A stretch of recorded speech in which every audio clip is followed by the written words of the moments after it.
young people, we have dungeons downstairs.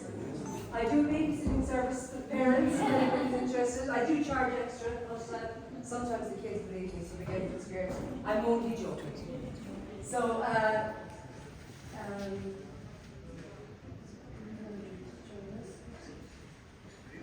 okay?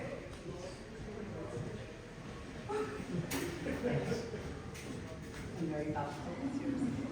So, yeah, the house was built in 1730, but the story goes back to the 1500s to Grace O'Malley. Anybody familiar with the Grace O'Malley story? Our famous pirate? Well, you know all about it when I finish with you. I love to talk about her, but they make me talk about architecture and other stuff as well, but I'll be talking about her. So Grace O'Malley was our famous pirate who ruled supreme in this area in the 1500s. And when Grace O'Malley was here, this is where the town of Westport actually was. It was called Carnamark, which means Stone Fort of the Beef, and there was a thriving community of people living out there. Is that okay? There was a thriving community of people living out there. So they built this in 1730, and thank you. So there was a thriving community of people.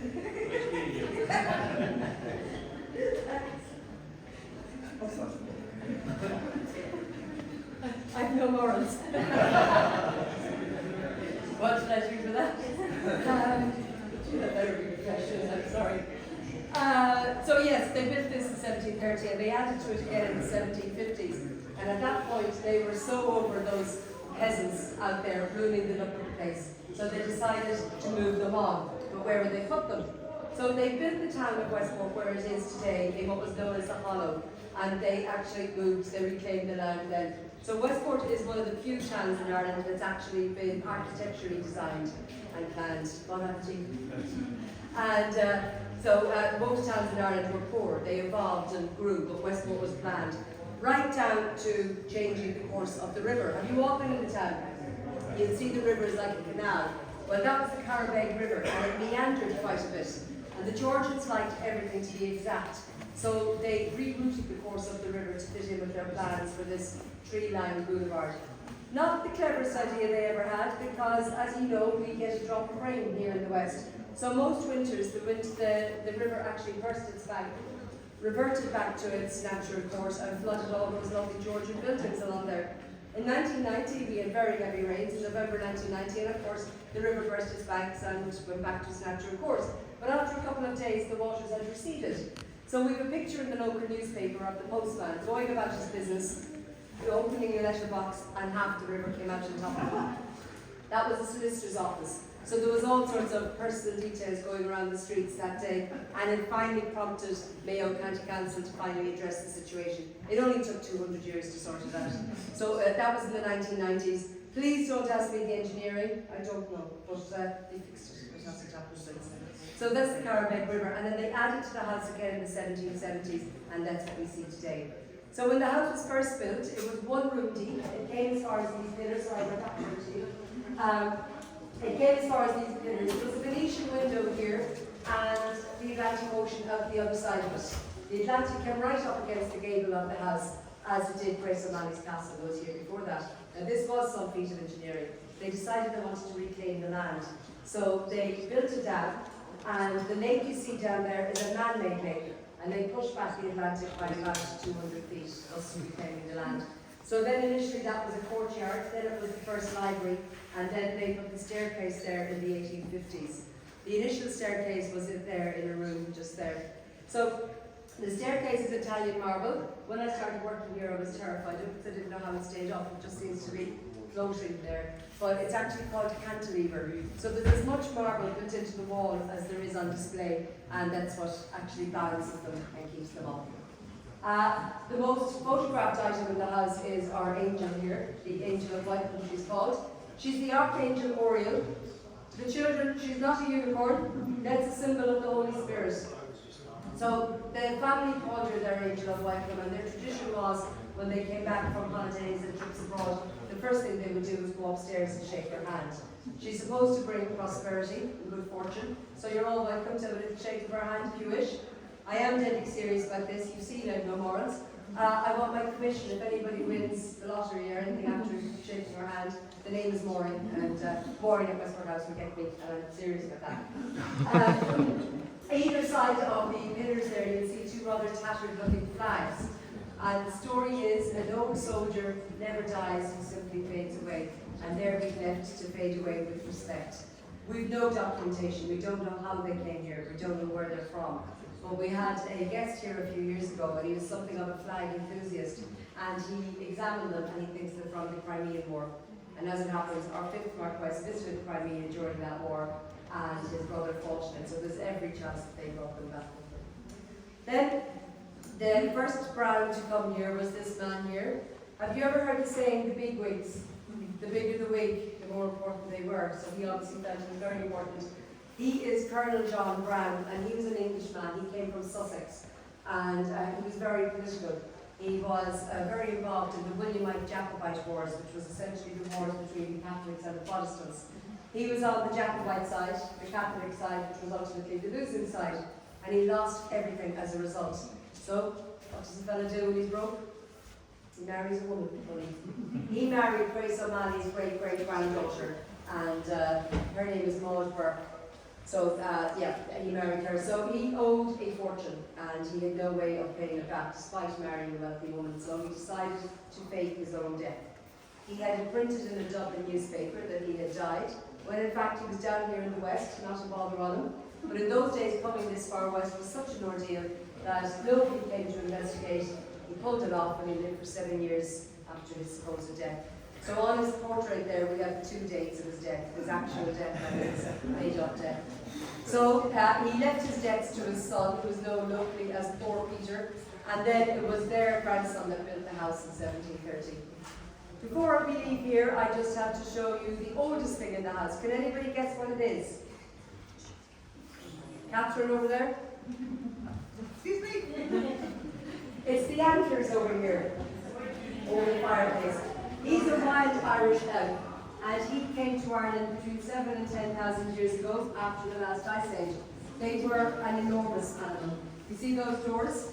They are about 12 feet high, and he was the height of those doors. When his antlers were fully grown, he was as wide as he was high. So over the centuries, Ireland became very, very forested with oak forests, and that was actually the reason for their decline.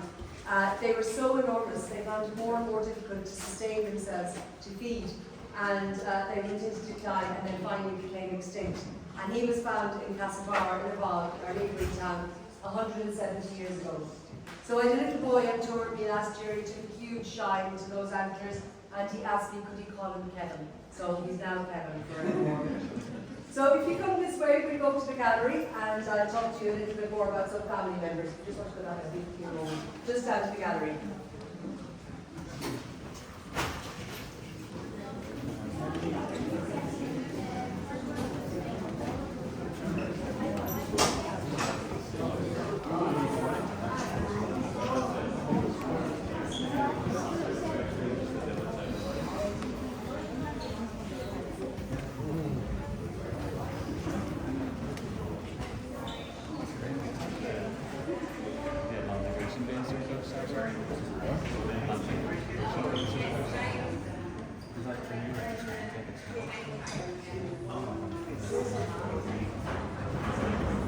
Cool. Yeah, they do.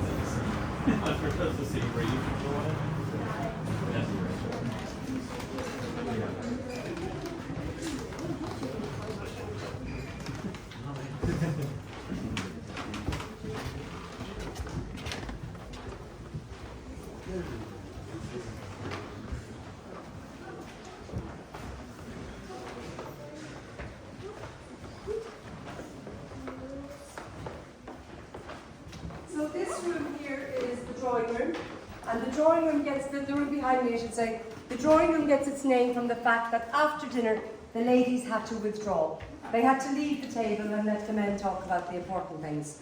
I used to think they were sitting in there sketching all night, but it was because they had to withdraw. So if you look in there, you'll see a blue sky ceiling. That was designed by James Wyatt, and they were obviously trying to bring a bit of summer into the house. We don't get a lot of it here. During the good weather a month ago, we were telling all the guests, oh yeah, it's always like here. It's always like this time of year, but it's not, as you know. And we're just finished an afternoon tea there for a large group of American guests, so that's why the tables are set up like that. Then this is the gallery, and this is the man that built the house, John Brown.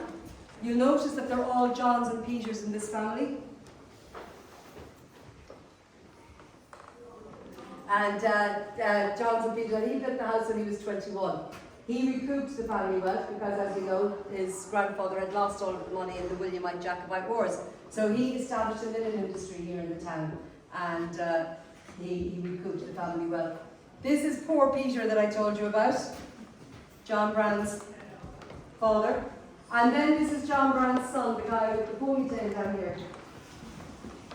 He married spectacularly well. He married a lady called Elizabeth Kelly, and she was born and raised in Jamaica. That's his wife there in the portrait just underneath.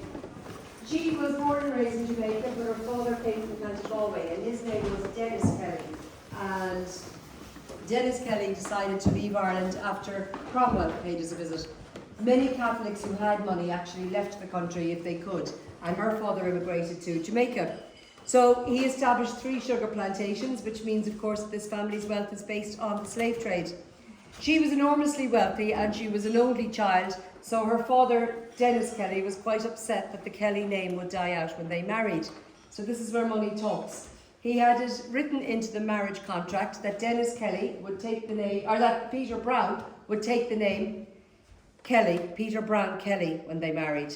He also had it written into the marriage contract that all of their sons would have to be named Dennis in his honour. So they had 2 sons. They had Dennis and John Dennis. He dropped the Kelly as soon as the father-in-law died. Then the money was safely in the bank, but they did honour the Dennis bit. So it's her wealth that really made the family what it was. The estate grew to the size of 200,000 acres. It stretched all the way to Galway, and they had homes in London and Dublin.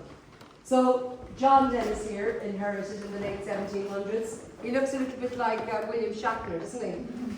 So John Dennis, by the time he inherited, as I said, the family was enormously wealthy. He was a member of Parliament in Dublin, and in 1800 he was a little bit controversial because he signed the Act of Union, which unionised Ireland with England, Scotland and Wales. It also meant at that time that we lost our Parliament, and we'd have to wait 120 years to get our Parliament back. They rewarded him for signing the Act of Union. They gave him the title, the first Marquess of Sligo. So they went way up the social pecking order at that stage. We're in County Mayo. Why is it Sligo? Because there was already a Viscount Mayo, and Sligo had no title, so they gave him that one. That's how they ended up with that. He married Louisa Catherine Howe, this lady over here, and she, again, was a very wealthy lady from a very well-connected family. Her father was Admiral Richard Howe, and he was Admiral of the fleet in the British Navy. Her father also led the Navy during the American War of Independence. They only had one child, a son, whom they absolutely idolised. Can you find him? Yeah, his lordship here behind me. They absolutely worshipped him. His name is Howe Peter Brown. Howe taken from his mother's maiden name. And he could do no wrong in their eyes. As you can see, he grew up a bit full of himself and pompous. This picture was painted when he graduated from Cambridge, and he'd attended Eton before that. And he spent a huge part of his childhood at Windsor Castle because his 2 aunts were ladies in waiting to the Queen. So he loved the ladies. I won't elaborate further because we have younger people here, but he enjoyed the good life, if you know what I mean. And it was very common for young aristocrats in the early 1800s to go on the grand tour. This is when they'd go to foreign lands and they'd excavate and basically bring back anything that took their fancy. The ancient artefacts were very, very fashionable in the 1800s. So he apparently had always been obsessed with all things Greek. So he went to Mycenae in Greece, where he spotted a pair of 3,000-year-old pillars that had once stood at the entrance to an ancient Greek tomb. And he thought they'd look fabulous at Westport House. So he bribed a British warship to bring them here. He got the captain extremely drunk, apparently. That was bad, but Britain was at war with Napoleon at the time. They were actually short of warships. And here was one of them sailing into Westport with a pair of pillars for this aristocrat. The British authorities were furious with them. In the meantime, William Shatner over here, or John Dennis. He had died, and this guy now was the second Marquess. So he's a very rich, powerful man, but he wasn't above the law. So furious was the British authorities that they actually had him arrested and charged with treason for doing what he did. He was free to take the pillars, that wasn't a problem, it was the fact that he bribed a British fortune. So he was brought to London to stand trial.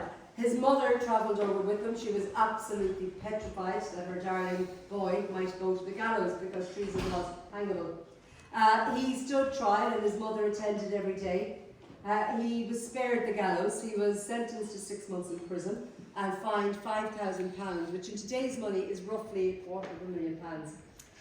He went off to Newgate prison, and the following day his mother went off to church and married the judge. Whatever negotiations she was up to in the background, it worked. She got the job done.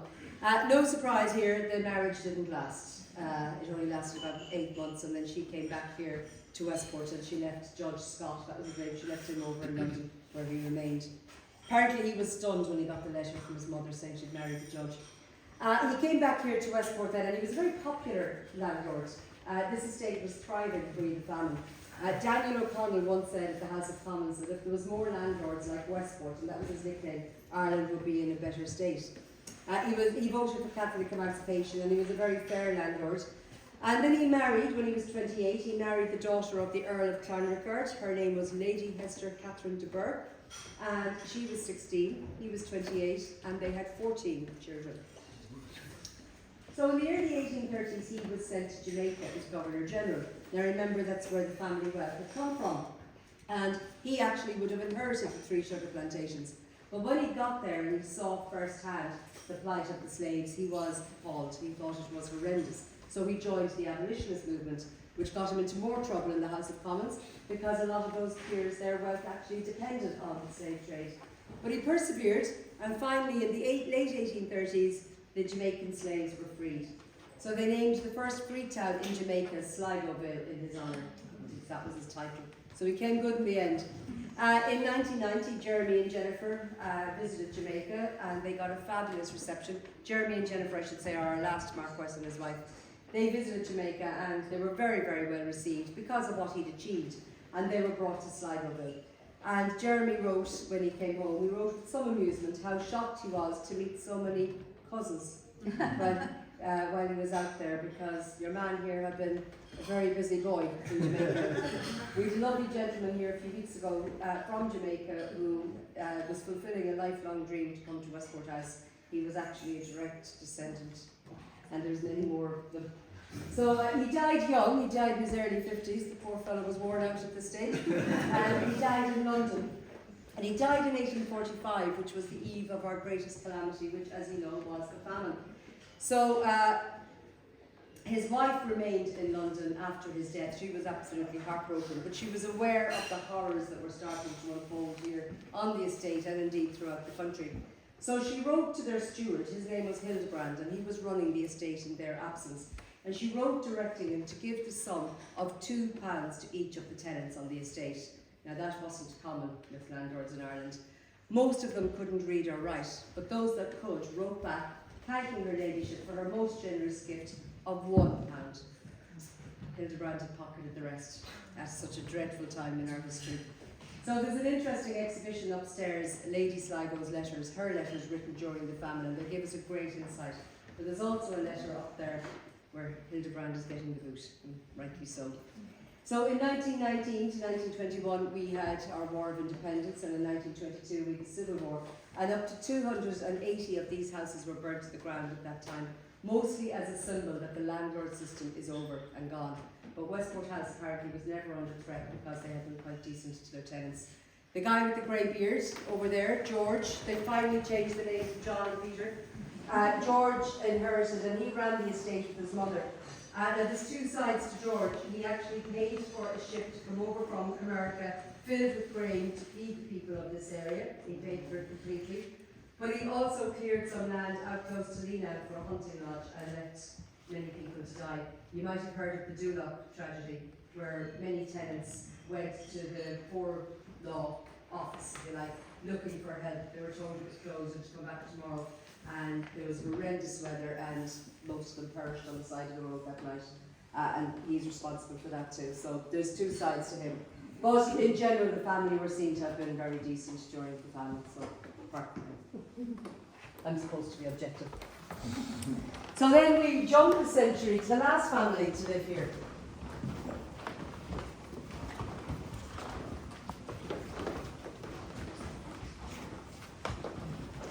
So these are Jeremy and Jennifer's 5 daughters. They didn't have a son, which meant that when Jeremy died, this house would go, and this estate would go to some distant relation.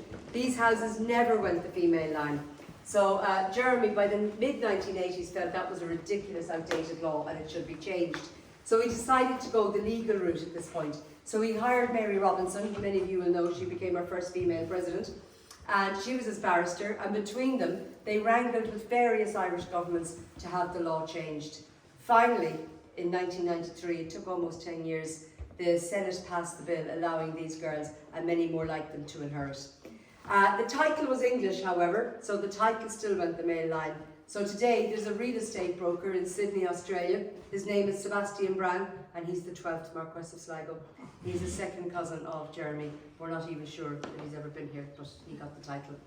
The girls did inherit the house in 2014 when their father passed away, but the story doesn't have a happy ending for them. What happened was, in 2005, they took out a massive mortgage to re-roof the house. 2008, as you know, we had the property crash, which left the country on its knees. They were very badly impacted. They owed millions and millions of euro and had no way of paying it back. Then their father became terminally ill with cancer, so they concentrated their efforts on looking after their father. But when he died in 2014, they had no choice shortly afterwards but to put the house on the market. So the house was for sale for a couple of years, and there didn't seem to be any major interest in it. And then we found out in 2017 that the house had finally been sold. It was sold to 3 local men, the Hughes brothers from Westport. Their names are Colin, Harry and Owen Hughes. And the interesting part about that was their grandparents and their ancestors before that were actually tenant farmers on the estate, so it's gone full circle. The Hughes brothers made their money in the workwear clothing and recreational clothing, and the company is called Port West. Some of you might know that. It's a global company based here in Westport. The Hughes also own Hotel Westport, which as the crow flies is just beyond those trees. And what happened was, when the house was in receivership, they wanted to expand Hotel Westport. So they asked the receivers, could they buy 10 acres? And they were told, no, go home and think about it. You either buy it all or you don't. They were given 24 hours to think about it. And as you do, they said, okay, we'll buy it. So they never expected in their wildest dreams to own this. As I said, they're very, very wealthy men. So the first thing they did was got planning permission to start the exterior work on the house. So we had to waterproof the house before we went any further. So 120 windows were taken out, restored in County Meath, brought back, single glazing. We weren't allowed to have double glazing because it's not authentic to 1730, so we're still freezing in the winter. The roof was re-leaded properly this time. 55 chimneys were relined and the terraces outside were restored. That all cost €5 million. The Hugheses paid for that themselves, but the government has given them 20 million towards the next phase. But between Hotel Westport and Westport House, they plan to spend 75 million. So you'll have to come back in a few years and it's looking amazing. Did anybody do the Westport walking tour? Oh, thank God, I have something new to tell you. So, because they give all the news away. Westport is famous for one particular item, manufacturing one item that's made nowhere else in the world. Does anybody know what it is? Botox. Where are you? Yeah, there's always one that rings. Yes, but it's Botox. It's an American company called Allergan who discovered the benefits of Botox probably about 35 years ago now. And it's an American company called AbbVie who own it now. They're huge employers in the town, and yeah, they discovered Botox. So we're all hoping we get a shot of Botox when the house is all looking fantastic. But you'll have to come back. The plans are magnificent. I'll talk in a few minutes about that. When you go upstairs, you'll see the damage that's been done. Has anybody been upstairs yet? You've seen that we've had to take down the plasterwork off the walls. Some of those walls were actually seeping water 2 years ago. That's how bad it was. So we had to take down the plasterwork to dry the walls. You'll have seen the Chinese bedroom perhaps. We had to take down the Chinese wallpaper. We thought that was ruined. But would you believe the conservationists were able to take it down almost intact? and it's almost ready to hang up again. Now that wall will have to be obviously restored before that happens, but it's been saved, so that's fantastic. It's 220 years old, so we're delighted to save that. So there's a long way to go. There's a lot of work to be done in the house. And really what caused a lot of the damage was in the early 1900s, the family, in their wisdom, they thought they were doing a good thing. They covered this gable, the gable that faces the Atlantic, with cement. And it was actually the worst thing they could have done because the house is limestone. Limestone is porous, it has to breathe. The moisture got trapped, the moisture couldn't go anywhere. So you'll see in the next room just how bad the damage is as well. So all of that cement also had to be taken down, which was a major job. So they're hoping to start on the interiors next summer, at the end of next summer. We had to wait, we couldn't go straight into the interior work because the walls had to dry. But the conservationists reckon we're there, are very near it now. So we're hoping September 2024 to start on the interiors. So as I said, you'll have to come back. Come in with me to the next room, the dining room, and I'll show you the damage.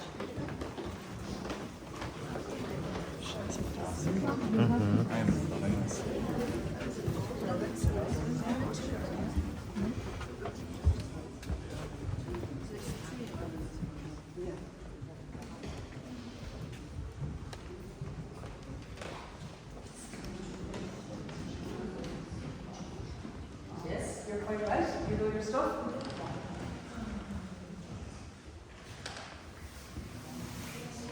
Just to warn you, remove the alarm, so if you give out an alarm, it's what that is, alright? There's loads of room down to the dungeons in there. There's loads of room up the top if you want to go up.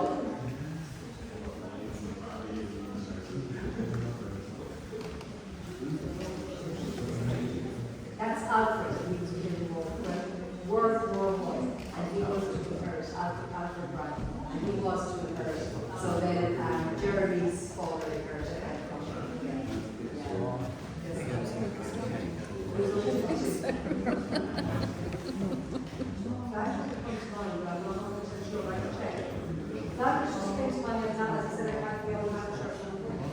So this is the Wedgwood dining room, and if you look overhead, you can see what I'm talking about with the damage that's been done. It's just it's the rope. Don't worry, I'll check all your bags and go ahead. So yeah, so a few weeks ago I came in here in the morning and the floor was covered in white where part of the wall had come down during the night.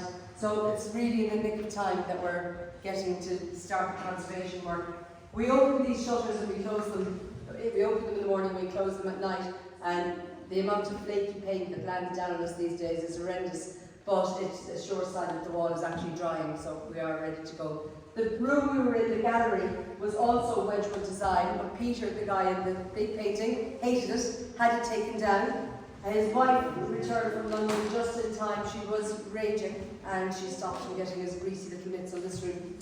So these two sideboards are from Jamaica, and the word is in the family that they were an apology present from Peter to his wife. We don't know what he was apologising for, but I think we can hazard a fairly knowledgeable guess. The mahogany doors came from the family estate in Jamaica as well. And those two doors either side, they're pointless. There's nothing behind the oaken wall. But the Georgians love symmetry, so they're just there just to make the room look even. This door then leads into a small galley kitchen. So the food would be prepared downstairs in the basement, brought up the back stairs that run through there, and brought in here and served up. They used to have up to 14 dishes at night in here. So I had a child one day and was going, oh my God, imagine all those vegetables. But calf's foot jelly, cow's tongue, and hedgehog soup were among the items on the menu. So we had a food historian here in 2018, and she was recreating a typical meal, and she got the menus from the National Library where the papers were donated years ago. And hedgehog soup was on the menu, and we were all traumatised. We couldn't get our heads around it. But thankfully, hedgehog soup turned out to be potato soup. But the poor cook, as if she hadn't enough to do, working 15 hours a day or so, had to peel and carve potatoes to look like hedgehogs to place on top of the soup. We were relieved, I have to say. These two screens have an interesting function. So back 200 years ago, the ladies used to wear makeup that was made of wax. So when they were sitting by the fire at night, the wax would melt and they looked ridiculous. It would fall from their faces. So they were invented. They're called pole screens. So you could sit by the fire, pull the screen in front of you and save your face. and that's where the saying to save one space was from. So the china in here, or the tableware, is Worcester composite, and it's Jamaican inspired, and you'll see it has the S for the Marquess of Sligo. Every piece of furniture in the house is authentic to the house. Even the two sideboards out in the front hall, they predate the house, they're 16th century. But this dining table is the only thing that isn't authentic to the house. The original table was sold in Sotheby's in the 1980s, and the first thing the Hughes brothers tried to do was buy it back. And it was for sale, but whoever owned it was asking horrendous money for it, and the Hugheses decided they were better spending the money on something else and leave the table where it is. This table came from a house in County Dublin. It's late 1700s, it's authentic to the house, authentic to the period, but not to the house. So that's the only thing that's not original. Before we go any further, I should tell you that the famous pillars came here, but they never saw the light of day. He had lost his love for them after all the trouble they caused him. So they were put down to the basement, and there they stayed for over a century. And then finally in the 1920s, the family donated them to the British Museum, and that's where they are to this day. And also, if you look outside, you'll see a Greek sarcophagus, that burial chamber out on the lawn. That also came on the British warship from Greece, and it's too dated at 3,000 years old.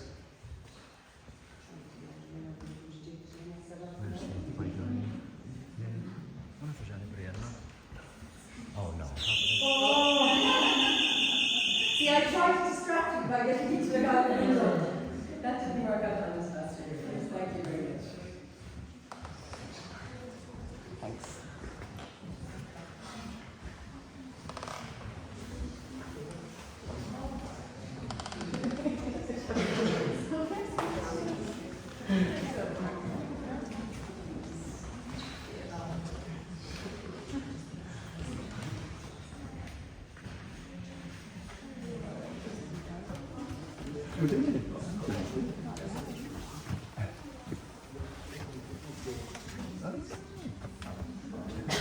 Take a look up. Were you down at the park? Oh, you're tired already? So we're just pausing here very briefly. Somebody's trying to take the silver again. As you can see, I'm very worried. I'm running in to check. We're just pausing briefly here because last week, well, we opened now to the public every day, but we invited the public to come and view the new plans for the estate, which I wasn't aware of what the plans were, and I was blown away. Is everybody in? So these are some of the boards detailing the future plans for the house. So there's 435 acres of land left, and that's all going to be rewilded. So it's a lady called Mary Reynolds. She won the Chelsea Flower Show about 6 or 7 years ago. She's been given the task of rewilding the estate, and there are some of her plans there. It's going to be magnificent. It's called the Tree of Life, that's the theme, and it's going to be in 3 parts. So there's a fabulous hill. If any of you know the harbour, there's a big hill overlooking the harbour. That's going to be open access for the public, picnic area. It's going to be amazing. And then the garden just over there, where the picket fence is, that used to be known as the Ladies' Walk. And it's going to be recreated as it was over 150 years ago. Unfortunately now it's covered with Japanese knotweed, which is a non-native invasive species. And of course when you try to take that away, it propagates. So we have to be very, very careful how we do that. But they're going to get rid of all the non-native species, and it's all going to be Irish species. It's all going to concentrate on Irish mythology and folklore and history. So it's going to be fabulous. They reckon about 10 years before that's complete. Then the plans for the house here, like I've told you about the amount of work that needs to be done, but we're also putting in a lift because people that cannot walk up the steps or whatever can't get into the house. We'll also have wheelchair access, which will be at the side of the front door. So they've great plans for the place. So as I said, you'll have to come back. But I was blown away by the plans, and now it's gone to the stage where people can object or whatever, so that will take a few weeks or a few months to see how that goes. But hopefully there'll be no objections. So if you come out here, we'll be in a narrow hallway. There's a photo I want to show you.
And I haven't finished yet.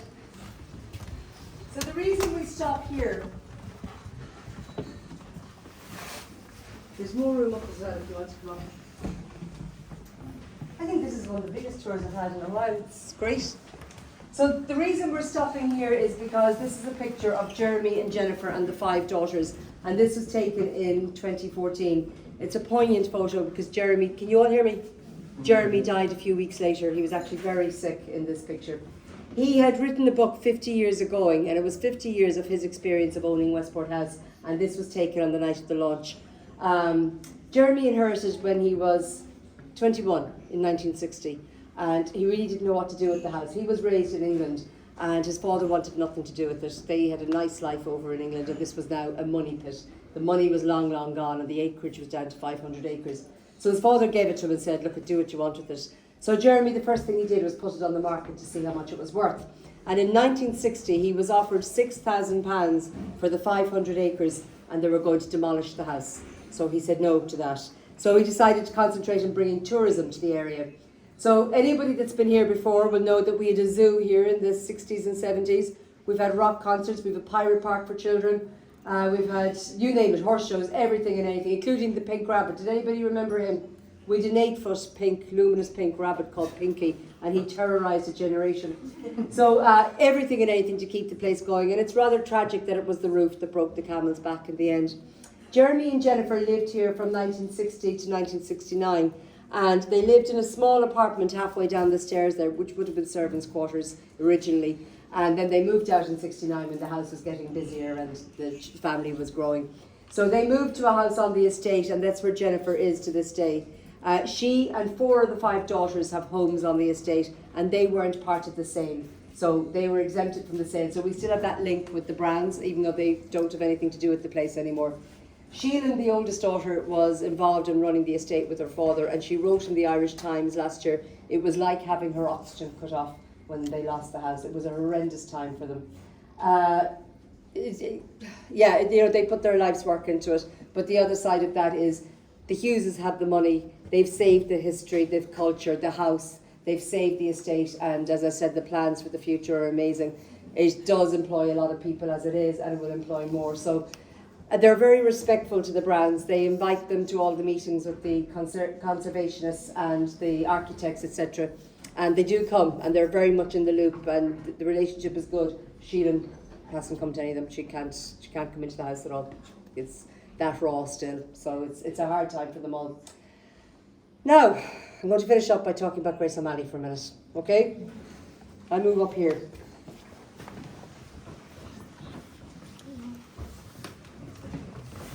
The front of the house now. So Grace O'Malley, can you all hear me in the back? Yes. Grace O'Malley was born in 1530, and she was born to